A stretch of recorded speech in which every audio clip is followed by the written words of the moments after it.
بسم اللہ الرحمن الرحیم۔ خاتون جنت سے نکاح۔ نبی کریم صلی اللہ علیہ وآلہ وسلم کی لاڈلی صاحبزادی خاتون جنت حضرت سیدہ فاطمہ الزہرا سے نکاح کے لیے حضرت سیدنا ابوبکر صدیق اور حضرت سیدنا عمر فاروق نے نبی کریم صلی اللہ علیہ وآلہ وسلم کو پیغام بھیجا، مگر حضور نبی کریم صلی اللہ علیہ وآلہ وسلم نے ان دونوں صحابہ کرام کو یہی جواب دیا کہ مجھے حکم الہی کا انتظار ہے۔ ایک دن حضرت سیدنا ابوبکر صدیق اور حضرت سیدنا عمر فاروق محو گفتگو تھے، اور گفتگو کا موضوع تھا کہ ہمارے سمیت بے شمار شرفاء نے نبی کریم صلی اللہ علیہ وآلہ وسلم سے حضرت فاطمہ الزہرا سے نکاح کی خواہش ظاہر کی ہے، لیکن ہم میں سے کسی کو اس بارے میں مثبت جواب نہیں ملا۔ ایک علی رہ گئے ہیں، لیکن وہ اپنی تنگ دستی کی وجہ سے خاموش ہیں، لیکن ہمیں ان کی حوصلہ افزائی کرنی چاہیے تاکہ وہ نبی کریم صلی اللہ علیہ وآلہ وسلم سے حضرت سیدہ فاطمہ الزہرا سے نکاح کی خواہش کر سکیں۔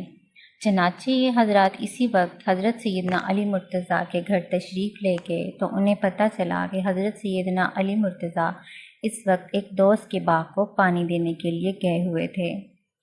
جب یہ حضرات اس جگہ پہنچے تو انہوں نے حضرت سیدنا علی مرتضیٰ کو اس بات پہ قائل کیا کہ وہ حضور نبی کریم صلی اللہ علیہ وآلہ وسلم سے ان کی دختر نیک اختر کا رشتہ مانگے، اور انہیں یقین ہے کہ نبی کریم صلی اللہ علیہ وسلم ان کی جانثاری اور شرافت کی بنا پر انہیں اپنی دختر نیک اختر کا رشتہ دے دیں گے۔ حضرت سیدنا علی مرتضیٰ نے ان صحابہ کی تحریک پر نبی کریم صلی اللہ علیہ وآلہ وسلم کی خدمت میں حاضر ہو کر حضور کریم صلی اللہ علیہ وآلہ وسلم سے حضرت فاطمہ الزہرا سے نکاح کی خواہش کا اظہار کیا۔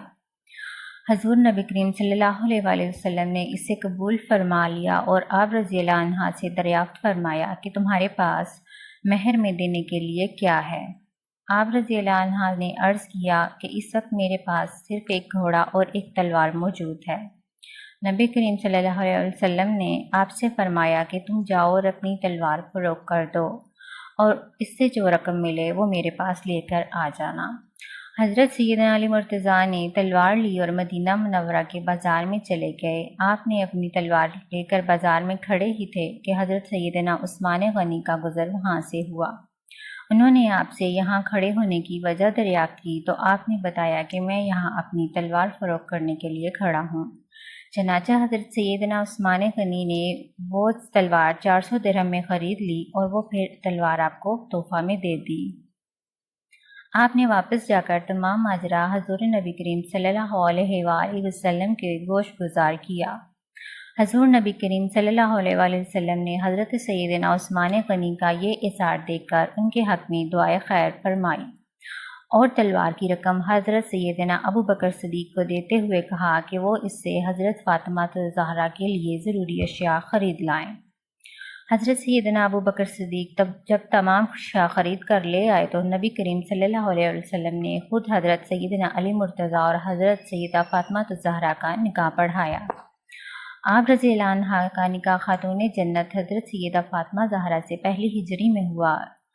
حضور نبی کریم صلی اللہ علیہ وآلہ وسلم نے حضرت سیدنا علی مرتضیٰ کی جانب سے نکاح کا پیغام سنا تو آپ پر وہ کیفیت طاری ہو گئی جو نزول وحی کے وقت ہوئی تھی۔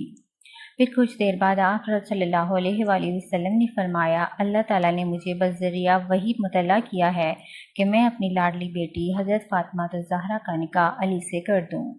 پھر نبی کریم صلی اللہ علیہ وآلہ وسلم نے مجھے حکم دیا تمام مہاجرین و انصار میں منادی کرا دو کہ وہ مسجد نبوی میں تشریف لائیں۔ چنانچہ مہاجرین و انصار کی ایک کثیر تعداد مسجد نبوی میں تشریف لائی اور آپ صلی اللہ علیہ وآلہ وسلم کی دختر نیک اختر حضرت فاطمہ الزہرا کا نکاح حضرت سید علی مرتضیٰ سے کروا دیا۔ حضرت فاطمہ الزہرا کی رخصتی کے بعد حضور کریم صلی اللہ علیہ وآلہ وسلم حضرت علی کے گھر تشریف لے کے گئے تو اپنی دختر نیک اختر حضرت فاطمہ الزہرا سے فرمایا، اے فاطمہ، میں تمہاری شادی خاندان کے سب سے بہترین شخص سے کی ہے۔ پھر نبی کریم نے نوبیاہتا جوڑے کو دعائیں دیتے ہوئے فرمایا، الہی ان دونوں میں محبت فرمانا اور انہیں ان کی اولاد کی برکت عطا فرمانا، ان کو خوش نصیب فرمانا، ان پر اپنی رحمتیں نازل فرمانا اور ان کی اولاد کو ترقی اور